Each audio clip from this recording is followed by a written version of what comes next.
오늘 말씀은 부활이라는 처방전이라는 제목으로 말씀을 나누기를 원합니다. 고린도전서 15장 51절에서 58절 말씀입니다. 같이 합독합니다. 보라, 내가 너에게 비밀을 말하노니 우리가 다 잠잘 것이 아니요 마지막 나팔의 순식간에 호련히 다 변화되리니 나팔 소리가 나매 죽은 자들이 썩지 아니할 것으로 다시 살아나고 우리도 변화되리라. 이 썩을 것이 반드시 썩지 아니할 것을 입겠고 이 죽을 것이 죽지 아니함을 입으리로다. 이 썩을 것이 썩지 아니함을 입고 이 죽을 것이 죽지 아니함을 입을 때에는 사망을 삼키고 이기리라고 기록된 말씀이 이루어지리라.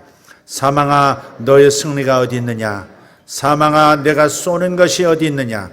사망에 쏘는 것은 죄요 죄의 권능은 율법이라. 우리 주 예수 그리스도로 말미암아 우리에게 승리를 주시는 하나님께 감사하노니 그러므로 내 사랑하는 형제들아, 견실하며 흔들리지 말고 항상 주의 일에 더욱 힘쓰는 자들이 되라.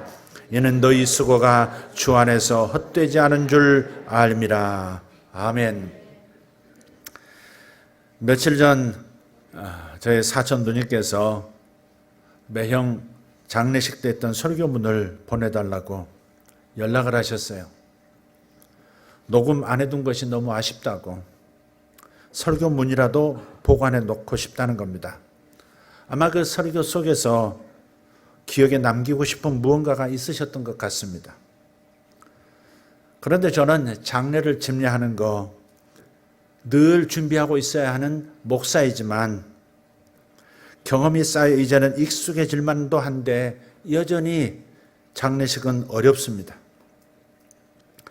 모두가 그렇겠지만 누군가의 죽음에 대해서 이야기한다고 하는 것은 무척이나 부담스럽습니다.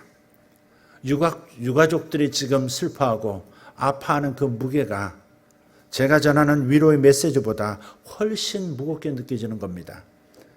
그래서 부탁합니다. 다시 한번 절대 병원에 입원하지도 마시고 제가 살아있는 동안에 돌아가시는 분이 한 분도 없기를 부탁합니다. 제가 먼저 죽기를 원하는 것입니까? 왜 아멘이 없습니까? 제가 살아있는 동안에 한 분도 돌아가시지 말기를 바랍니다. 그렇지만 제가 한 분의 죽음만은 그분의 죽음만큼은 기꺼이 얘기합니다. 그분의 죽음은 말하고 또 말해도 오히려 힘이 납니다. 풀이 죽은 제 마음이 마구마구 살아나는 그런 이상한 기적 같은 일을 마음에서 경험합니다. 그래서 매일매일 그분의 죽으심을 생각하고 나 스스로에게 상기시켜주고 또 거의 모든 설교에서 그분의 죽음을 말합니다. 까닭이 있습니다. 그분의 죽음은 죽어 멸망에 떨어져야 할 나를 대신한 죽음이기 때문에 그렇습니다. 그리고 더 나아가서 그분은 죽음으로 끝내신 것이 아니기 때문에 다시 살아나셨기 때문에 더욱 기쁨으로 묵상하고 선포하는 것입니다. 사도 바울 선생께서도 같은 마음이었던 것 같습니다. 고린도 교회 성도들에게 그분의 죽으심과 다시 살아나심에 관해서 반복해서 말을 하고 있습니다. 고린도전서 15장 1절에서 4절 말씀을 읽겠습니다. 형제들아, 내가 너희에게 전한 복음을 너희에게 알게 하노니 이는 너희가 받은 것이요 또 그 가운데 선 것이라. 너희가 만일 내가 전한 그 말을 굳게 지키고 헛되이 믿지 아니하였으면 그로 말미암아 구원을 받으리라. 내가 받은 것을 먼저 너희에게 전하였노니 이는 성경대로 그리스도께서 우리 죄를 위하여 죽으시고 장사 지낸 바 되셨다가 성경대로 사흘 만에 다시 살아나사. 아멘. 자신이 알게 된 사실이 너무 좋아서 고린도 교회 성도들에게 가장 먼저 전했다는 겁니다. 너희에게 전한 이 복음을 너희에게 다시 말한다고 얘기하고 있습니다. 그리고 너희가 이미 받은 줄 알고 있다. 그리고 그 이 복음 가운데 선 것도 알고 있다. 그러나 내가 다시 너희에게 말한다. 우리가 나 자신과 세상에 전할 압축 파일은 바로 우리의 죄 문제를 해결해 주는 예수님의 죽음과 부활을 믿으라는 겁니다. 오늘은 예수님께서 죽으시고 다시 살아나심을 기억하고 기념하는 부활 주일입니다. 그렇지만 예수님께서 부활하셨다고 하더라도 자신과 하등 상관없는 부활로 대한다면, 그렇게 듣는다면 그것은 아무런 능력을 발휘하지 못하는 부활이 됩니다. 내가 아플 때에도 힘을 주지 못하는 부활이요, 내가 재정적인 어려움에 처했을 때도 전혀 힘을 쓰지 못하는 부활이 됩니다. 내가 누구와 일생을 함께해야 하는가에 대한 문제, 결혼의 문제에 전혀 발언하지 못하는 부활, 무력하고 피곤한 직장 생활의 위기를 돌파해내는 힘을 주지 못하는 그런 부활이 나와 무슨 상관이 있겠습니까? 부활을 믿는다는 신자가 시련의 상처를 받았을 때 부활을 믿지 않는 사람과 아무런 차이를 보이지 않는다면, 실직했을 때 부활을 믿는 사람이나 그것을 안 믿는 사람의 모습이 똑같다면 그가 믿는다 하는 부활이 무슨 소용이 있겠습니까? 그래서 우리는 더더욱 예수님의 죽어주심과 부활해 주심을 듣고 또 들어서 자세히 살펴 연구하고 깨달아야 할 줄 믿습니다. 사실 십자가와 부활에서 은혜를 받지 못한다면 기독교 어디에서 달리 은혜 받을 곳이 없습니다. 십자가와 부활의 능력은 우리의 문제는 작게 보이게 하고 그리스도의 은혜는 커 보이게 만드는 것입니다. 기독교 신앙에서 은혜의 저수지는 바로 십자가와 부활입니다. 만약 우리 교회에서 십자가와 부활의 메시지를 선포하고 있지 않다면 교회가 삶의 문제를 해결할 수 있는 무기를 성도의 손에 쥐어주지 않는 셈이 되는 겁니다. 교인들도 마찬가지, 여러분도 마찬가지입니다. 십자가와 부활이라는 무기를 스스로 노력해서 필사각오로 깨달으려고 해본 적도 없이 교회는 그저 여가선용으로 나가는 곳이 되어버렸다면 이것 또한 불행이 될 것입니다. 생각해 보십시오. 영어 회화학원에 등록을 하고 다녔는데 거기서 영어는 가르쳐주지 않고 꽃꽂이 가르쳐주고 뜨개질을 가르친다면 여러분은 그 학원 계속 나가시겠습니까? 영어 학원에서는 영어를 가르쳐야죠. 만약 우리가 그런 일을 겪는다면 그 시간에 영어를 안 가르치면 당장 항의하고 환불까지 요구할 겁니다. 그런데 교회에서는 아무런 문제가 없는 거예요. 교회에서 그분의 죽으심과 다시 사심, 즉 복음을 안 가르친다고 하는 것은 영어 학원에서 영어를 안 가르치는 것과 다를 바가 없습니다.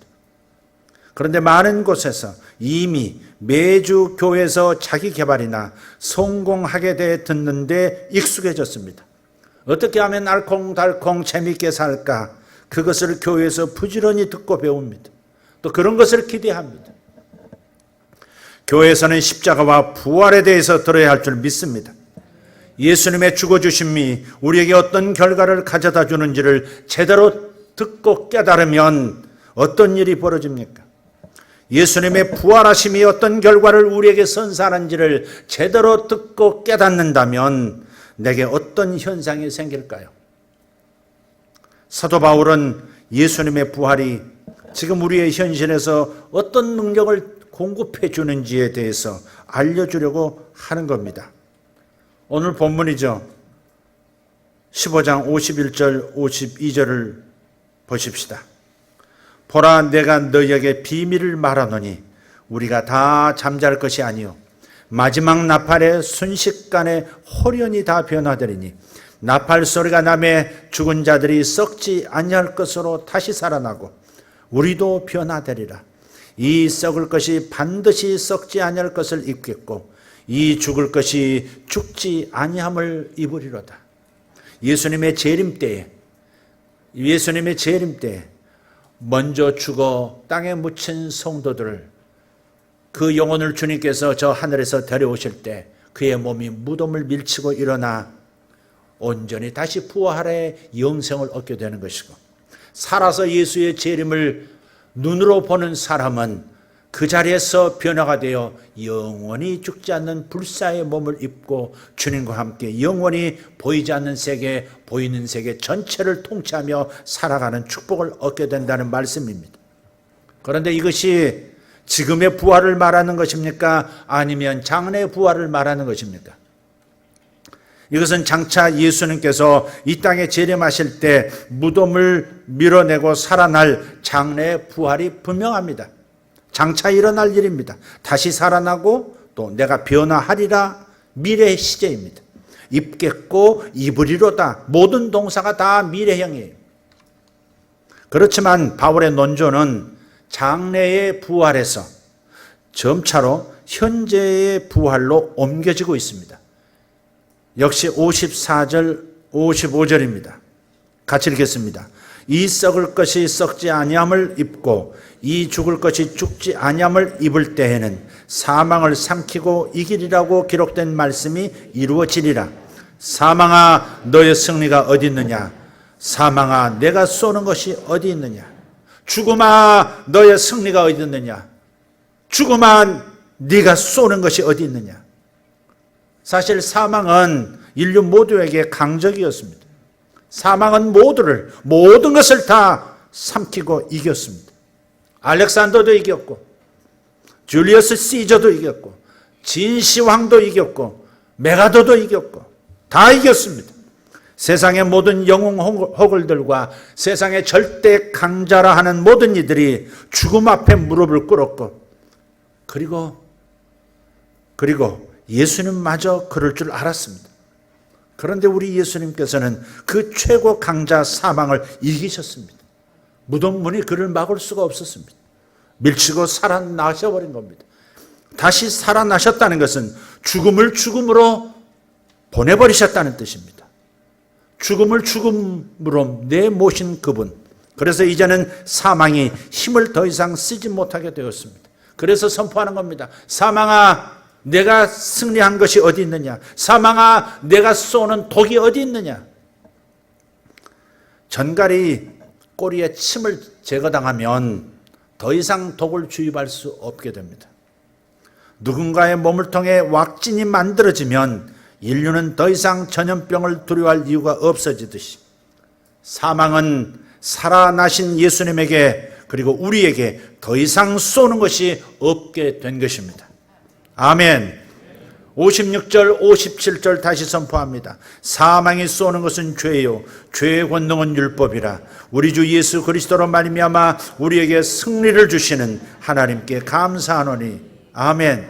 승리를 주시는 이라고 했어요. 이것은 미래 시제가 아닙니다. 승리를 지금 주고 계시는 현재 시제입니다. 그래서 부활의 능력이 장차 나타나는 것만이 아니라 지금도 부활의 능력은 우리 안에 들어와 계신 예수님을 통해서 성령을 통해서 역사하고 있다는 겁니다. 그래서 우리는 지금 승리를 받고 있는 겁니다. 예수께서 사망을 이기신 바로 이 시점에서부터 바울은 곧바로 현재의 부활을 언급하기 시작하고 있습니다. 부활하신 우리 주님께서 우리에게 지금 승리를 주신다고 바울은 목소리를 높여요. 우리가 예수님께서 재림하실 때 비로소 승리하는 것이 아니라 예수님으로 말미암아 지금 우리의 현실에서도 사망의 세력, 죄의 세력을 이기고 있습니다. 장래에 이기는 것이 아니라 현재 이깁니다. 귀신을 쫓아내면 귀신이 떠나갑니다. 죄를 다스리면 죄를 이길 수 있습니다. 죄를 선택하지 않으려 하면 이제는 죄를 멀리할 수 있습니다. 과거의 옛사람의 본성으로는 어쩔 수 없이 끌려갔지만 지금은 내가 선택만 하면 죄는 나를 삼키지 못하고 나를 끌어가지 못하고 죄의 결과 사망 현상이 내게서 멀어지도록 만들어주는 겁니다. 실제로 우리는 모든 사망 현상들을 이기는 경험을 하고 있습니다. 그리고 예수님의 재림 때 완전히 사망을 뿌리채 뽑아 사라지게 할 겁니다. 그래서 성경에 그렇게 되어 있어요. 마지막 불못에 들어갈 존재는 사망이라고. 우리가 주님의 재림 때 벌어질 일들을 묵상할 수만 있다면 그 자체로도 큰 능력이 됩니다. 미래기억이라는 말이 있습니다. 미래기억. 상상력을 발휘해서 미래로 가서 미래에 이미 이루어진 상황 속에서 과거를, 그러니까 지금을 생각하는 겁니다. 내가 미래로 갑니다. 그 미래에서 이루어진 그 상황 속에서 나를 보는 겁니다. 지금 취업이 안 돼서 고통을 겪는 사람이 있다고 해봅시다. 그럼 취업이 이루어진 미래로 생각을 옮겨보라는 겁니다. 멋진 양복을 입고 그 회사의 본사 앞에 서서 앞으로 자신에게 벌어질 흥미진진한 일들을 생각해 보는 겁니다. 아주 흥분이 되죠. 그러고 나서 들어가지 말고 뒤를 돌아서 다시 시간의 방향을 돌려 1년 전을 생각해 봅니다. 아, 그땐 정말 힘들었었지. 말 그대로 개고생. 될지 안 될지를 생각하면 얼마나 마음고생이 심했어. 정말 사소한 고생이야. 그래, 교회에 가서도 기도도 안 되고 진짜 힘들었었잖아. 와, 근데 드디어 응답을 주셔서 내가 회사로 들어가고 있잖아. 미래에서 생각하는 과거, 즉 현재, 이것을 바로 미래 기억 기법이라고 얘기합니다. 근데 이게 크게 도움이 돼요. 크게 도움이 됩니다. 사실 그게 믿음이고요. 믿음은 이미 이루어진 것처럼 생각하고 느끼고 사는 것이 믿음입니다. 눈에 보이는 감각 지식으로 사는 것이 아니라 이미 이루어졌다는 말씀 지식 안에서 해석하는 거예요. 그래서 믿음입니다. 마찬가지로 여러분 종종 주님의 재림이 이루어질 때를 묵상해 보시기를 권합니다. 재림이 마치 지금 내 눈앞에서 시작되고 있는 것처럼 생각하는 겁니다. 예수님의 재림 때에 성도들이 하늘로 올려가는 것을 휴거라고 합니다. 얼마나 주님의 오심이 하늘로부터 이 지상으로 나타나심이 강력하길래 사람이 끌려 올라가는 겁니까? 영어에는 그것을 랩처라고 합니다. 랩처. 이런 표현이에요. 여러분 혹시 영화를 보신 분은 이제 잘 이해하실 텐데 호빗 스마우그의 폐허라는 영화가 있습니다. 반지의 제왕 후편인데, 그런데 두 번째 호빗에 관한 얘기 두 번째 영화입니다. 영화의 시작은 간달프 일행이 오크족들이 타고 다니는 그 험악한 그 괴물 늑대들에게 몰려서 절벽에서 소나무에서 떨어지기 직전 그 위기에 처했을 때입니다. 절체절명의 순간에 간달프가 나비를 보내서 불러온 거대한 왕독수리들이 하늘에서 갑자기 나타납니다. 그리고 한 사람씩 떨어지기 직전에, 아니 어떤 사람은 절벽 아래로 떨어지고 있는데 낚아채서 먼 하늘로 피신을 시켜주는 장면, 압권입니다. 그것을 가리켜서 랩처라고 하는 거예요. 휴거라고 하는 거예요. 독수리가 낚아채서 공중으로 올라가듯이 주 예수께서 천군 천사와 먼저 간 모든 성도들의 영혼과 함께 오실 때 그 순간 이 지상에 있는 이 물질에게 하는 모든 것들의 변동이 일어나면서 먼저 하나님의 자녀들이, 죽었던 자들이 변화된 몸을 가지고 하늘로 올라가고 공중으로 올라가고, 그리고 아직 죽지 않은 주님을 직접 대면하는 사람들의 몸은 그 순간에 변화하는 거예요. 죽었다가 살아나는 성도들을 부활 성도라고 하고, 살아서 예수의 재림을 맞고 변화되는 사람들을 변화 성도라고 말하는 겁니다. 공중에서 주님이 나타나시고 그 순간 나의 몸은 영원히 죽지 않는 몸으로 변화됩니다. 이것을 상상해 보라는 겁니다. 말씀을 상상으로, 말씀을 오감으로 경험하는 거예요. 영의 세계와 물리적인 세계가 동시에 다 보이는 그 광경을 생각해 보십시오. 썩을 몸이 썩지 않는 몸으로 순간 변화되는 그 광경, 얼마나 우리가 놀라운 광경입니까? 이것을 여러분 조용히 골방에 들어가셔서 여러분만의 생각 공간 안에 들어가셔서 아무런 방해도 받지 말고 예수 그리스도의 재림의 순간, 우리 신앙의 그 절정의 순간을 한번 묵상해 보시라고요. 내가 변화돼서 영원히 죽지 않는 몸을 갖는다는 게 뭘까? 죽지 않는 몸은 뼈가 있는 것일까? 살이 있는 것일까? 도대체 유령처럼 되는 것일까? 무엇일까를 생각해 보면서, 그러면서 영원히 죽지 않는 가장 아름다운, 내가 상상할 수 있는 가장 아름다운 모습의 새로운 나의 존재를 느껴보는 그 광경, 그것은 우리에게 큰 믿음을 주고 현실 속에서도 부활의 능력을 경험하게 만들어주는 거예요. 이것이 성경적이고 이것이 신학적인 그런 방법입니까? 묵상입니까? 그렇게 묻는 분이 계실지 모르겠습니다. 맞습니다. 성경적입니다. 건강한 신학입니다. 그렇지 않다면 사도 바울께서 장차 일어날 재림의 순간을 이렇게 생생하게 우리 앞에 그려주고 있을 리가 만무입니다. 괜찮습니다. 그래서 공간과 함께 시간도 말씀으로 창조하신 그분을 경험하시기를 바라요. 히브리서 1장 3절의 말씀처럼 하나님께서는 말씀으로 천지를 창조하셨을 뿐만 아니라 그 창조물들을 지금도 말씀으로 붙들고 계신다는 거예요. 빛이 있으라 하시고 천지 만물이 있으라 하시고 모든 지혜를 가지고 모든 아름다운 것들을 당신의 신성을 가득 담아서 식물, 동물, 광물계를 다 만드시고 그 생명들이 살아가는 이 우주 공간을 만들어 놓으셨어요. 말씀으로 만드셨어요. 그런데 이 지어진 모든 만물들, 돌아가는 시스템들도 여전히 하나님께서 말씀으로 붙들어주고 계신다는 겁니다. 말씀으로 붙든다는 거예요. 우리가 얼마나 하나님의 말씀을 귀히 여겨야 하는지 이런 대목에서도 깨닫게 됩니다. 중력의 크기에 따라서 달라지는 시간이라는 이 묘한 현상도 하나님께서 말씀으로 붙들고 계세요. 그래서 하나님의 말씀은 미래 시간이든 현재 시간이든 상관없이 능력을 발휘하는 겁니다.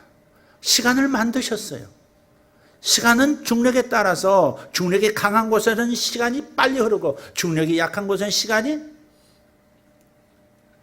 반대로 말했습니다. 중력이 강한 곳에는 시간이 느리게 가고 중력이 약한 곳에서는 상대적으로 더 빨리 가는 겁니다. 이쪽에서 2시간이 저쪽에서 20년이 되어버리는 거예요. 시간이 물질인지 누가 알겠습니까? 중력도 물질인지 누가 알겠습니까? 단지 현상이 아니라 3차원에서 보면 그것은 시간은 측정하기가 어렵지만 이것이 무엇인지 물질화시켜서 생각할 수 없지만 어쩌면 4차원, 5차원에서는 시간이라는 것이 물질일지 누가 알겠습니까? 그러니 창조주의 눈길 속에서 시간을 보셔야 됩니다. 미래든 현재든 상관없이 하나님의 말씀은 역사하는 거예요. 내 눈에 미래는 미래인 것이지 하나님의 눈에는 현재일지 누가 아느냐 이 말이에요. 그래서 우리가 미래 시간에 벌어지는 일을 내가 묵상할 때, 앞으로 일어날 부활 사건을 내가 묵상하고 아멘할 때 오늘 이 시간에 부활 능력이 내게 나타날 것이에요. 그래서 주님의 재림과 함께 부활을 그려보라고 말씀드리는 겁니다. 교리로 듣지 말고 부활절 날만 한번 듣는 부활의 얘기, 구태의연한 반복되는 얘기로 듣지 말고 심드렁하게 나와 상관없는 부활로 듣지 말고 부활은 능력이라는 것을 기억하며 부활의 능력을 경험하고자 결심하라는 겁니다. 부활의 재림, 부활과 재림을 그려보시면 우리의 마음과 육체에 적지 않은 축복을 반드시 가져다 줄 겁니다. 지금 이 순간에도 우리가 잠시라도 살아계시는 주님을 묵상한다면 죽음 현상들이 힘을 잃을 겁니다. 여러분에게 나타나고 있는 죽음 현상들이 뒤로 물러설 거예요. 낙담이 소멸됩니다. 불평과 원망과 분노가 힘을 잃습니다. 염려와 근심, 두려움과 불안증이 녹아내립니다. 부활을 묵상하시면 무력감과 답답함이 온데간데 없이 사라지고 음란함, 음흉함, 중독들이 놀라 도망칠 것이고 마음속 교만에 산 열등감의 골짜기가 평평해질 것입니다. 깊이 자리 잡은 가난의식도 벗겨질 것이고 대신 부유의식이 그 자리를 차지합니다. 주께서 나를 대신해서 가난의 저주를 받으셨으니 그 까닭은 가난한 나를 부유하게 하려 하심이라 하셨으니 그러니 이제부터 나는 부유할 일밖에 없다. 하는 일마다 잘 될 것이다. 잘 되고 또 잘 될 것이다. 나는 마음먹은 대로 주님의 능력 안에서 무엇이든지 할 수 있다. 이런 마음이 자리를 잡습니다. 미련함이 어디론가 사라지고 총명함이 샘솟듯 나타납니다. 크고 작은 질병이 몸에서 철수하기 시작하고 귀신이 한 길로 왔다가 7길로 도망하게 될 것입니다. 아멘. 고린도 교회는 사실 능력도 많고 은사도 많았어요. 읽어보시면 아실 거예요. 하지만 교회 안에 문제도 많았습니다. 이렇게 많은 성령의 은사와 축복들이 나타나는데 문제가 함께 있다니, 그것도 다른 교회에 비해서 더 많은 문제가 있다니, 이게 웬일입니까? 고린도 교회 설립자인 사도 바울은 그래서 1장부터 편지를 쓰면서 1장부터 문제를 드러냅니다. 첫째, 너희 교회 내에 파당이 있다. 나는 바울파요, 나는 게바파요, 나는 아볼로파요, 나는 이조조도 아닌 예수파요, 뭐 이러는 이 파당 문제가 있었어요. 교회 내에 늘 분쟁이 있었어요. 두 번째, 고린도 교회는 음행도 있었습니다. 심지어 아버지의 아내, 다시 말해서 계모와 간음하는 일까지도 있었습니다.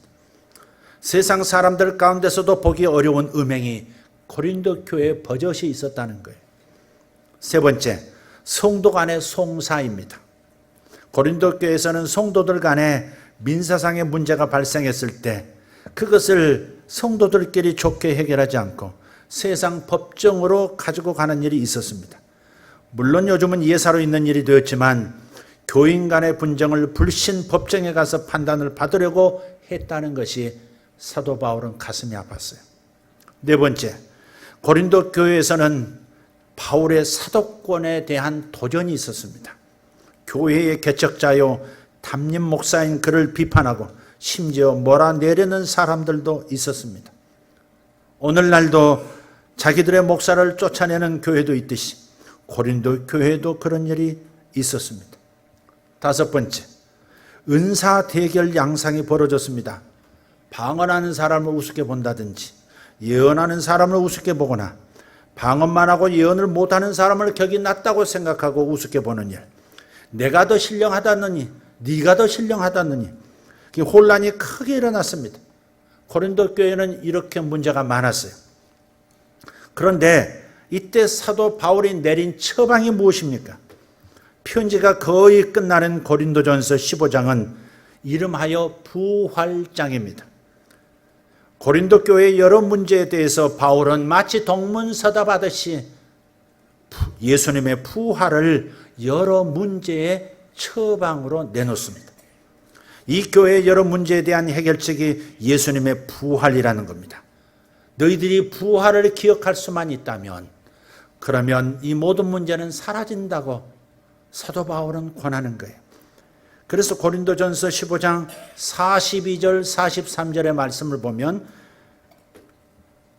죽은 자의 부활도 그와 같으니 썩을 것으로 심고 썩지 아니할 것으로 다시 살아나며 욕된 것으로 심고 영광스러운 것으로 다시 살아나며 약한 것으로 심고 강한 것으로 다시 살아나며. 아멘. 부활이란 썩을 것, 즉 몸으로 심고 썩지 않을 몸, 부활의 몸으로 다시 사는 겁니다.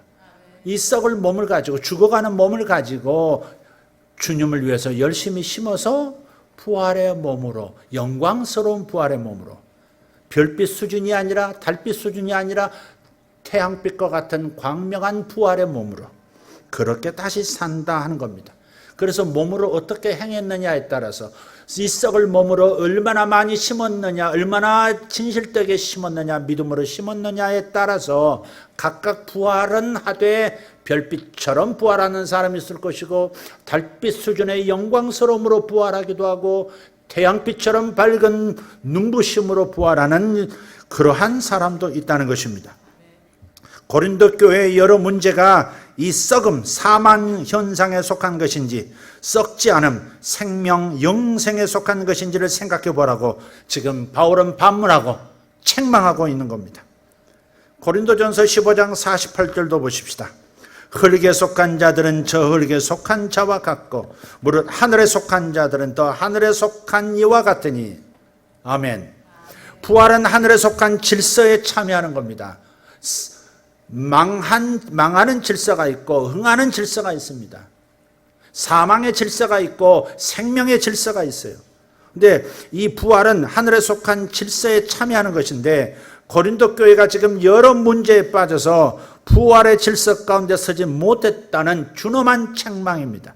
이 문제에 대한 처방을 사도 바울은 하고 있어요. 어떤 부인이 목사님에게 상담을 청했습니다. 남편이 바람을 피워서 자신도 맞바람을 피웠고, 남편이 신용카드를 마음대로 쓰기에 자신도 마이너스 통장을 만들어서 팍팍 썼고, 남편이 주구장창 술집을 순례하며 여행을 즐기기 때문에 자신도 춤바람에 빠져 살았다고 합니다. 나만 억울하게 가만히 있을 수 없었다는 거예요. 그 얘기를 들은 목사님이 말했습니다. 자매님은 부활을 정말 믿으십니까? 부활의 질서에 참여한 자라면 어떻게 그렇게 살 수 있습니까? 육에 속한 사람, 흙에 속한 사람이나 그렇게 살지요. 우리는 하늘에 속한 사람 아닙니까? 여러분, 올바로 상담해 준 겁니까? 아니면 땀복 친 겁니까? 자매가 이해를 했든 못했든 부활은 분명히 답이 됩니다. 마지막 고린도전서 15장 58절을 확인합시다. 자, 부활을 경험하고 부활의 능력이 지금 내 몸을 관통하고 내 삶에 머물며 나를 새롭게 하기 위하여 역사하고 있다면, 그렇다면 우리는 다르게 살 수 있다는 겁니다. 고린도전서 15장 58절 시작. 그러므로 내 사랑하는 형제들아, 견실하며 흔들리지 말고 항상 주의 일에 더욱 힘쓰는 자들이 되라. 이는 너희 수고가 주 안에서 헛되지 않은 줄 알미라. 아멘. 나 지금 당 떨어졌어요. 그런 분들 그런 얘기 들으면 저는 이해가 잘 안 갑니다.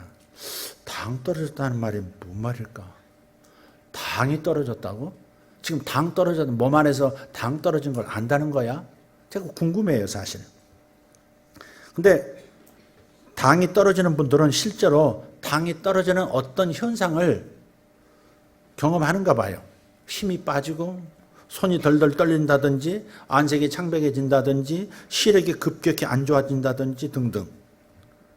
근데 저는 당이 떨어질 새가 없는 사람입니다. 저는 당이 떨어진다는 게 뭔지를 도무지 알 수 없는 사람.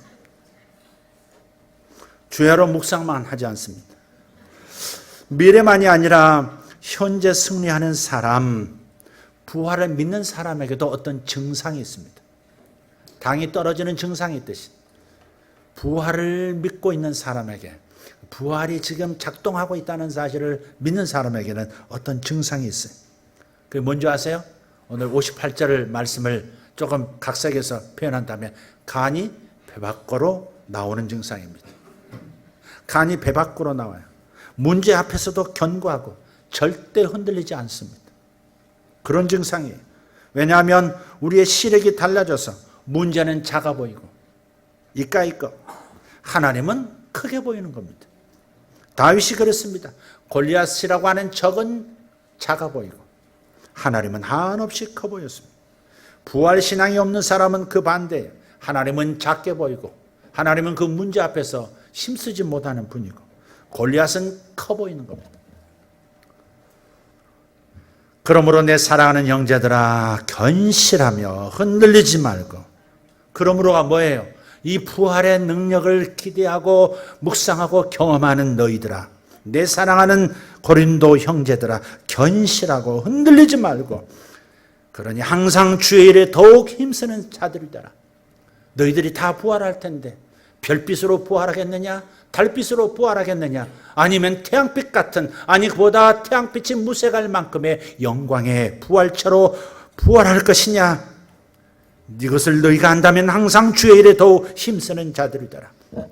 이는 너희의 수고가 주 안에서 결코 헛되지 않은 줄을 알미라. 할렐루야.